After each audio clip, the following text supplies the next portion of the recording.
آج جو غزل پیش کرنے جا رہا ہوں وہ کم سے کم 40 سال پہلے کی ہے۔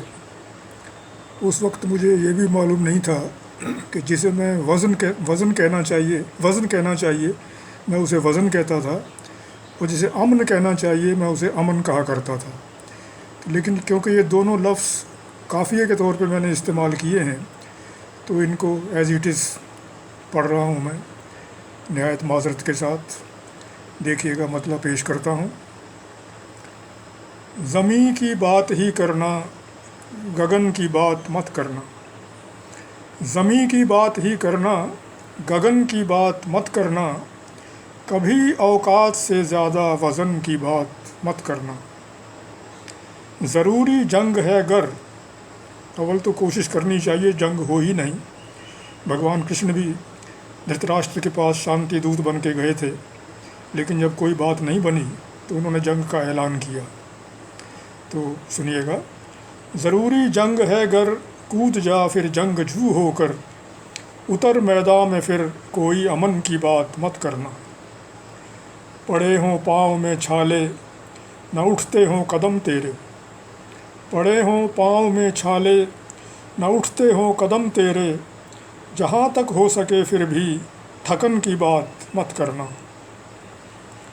چمن میں بات کر باد صبا کی، گل کی تتلی کی۔ چمن میں بات کر باد صبا کی، گل کی تتلی کی، قفس میں رہ کے پھر کوئی چمن کی بات مت کرنا۔ اگلا شعر سیاست پہ۔ وطن کی خوب دیکھی اب تلک تیری پرستاری۔ وطن کی خوب سیوا کی ہے تو نے۔ وطن کی خوب دیکھی اب تلک تیری پرستاری، سیاست داں تو اب کوئی وطن کی بات مت کرنا۔ اگلا شعر بطور خاص میرا بڑا پسندیدہ شعر ہے یہ، شاید اسی شعر کے لیے ہی یہ غزل کہی گئی ہوگی۔ دیکھیے گا۔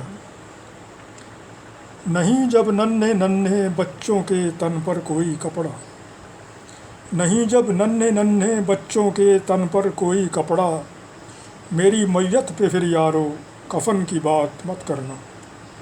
میری میت پہ پھر یارو کفن کی بات مت کرنا۔ مقطع پیش کرتا ہوں۔ وطن پہ جب مصیبت ہو، وطن پہ جب مصیبت ہو، وطن کی سوچنا ساحل، تو پھر پھولوں کی، موسم کی، سجن کی بات مت کرنا۔ زمیں کی بات ہی کرنا، گگن کی بات مت کرنا، کبھی اوقات سے زیادہ وزن کی بات مت کرنا۔ شکریہ۔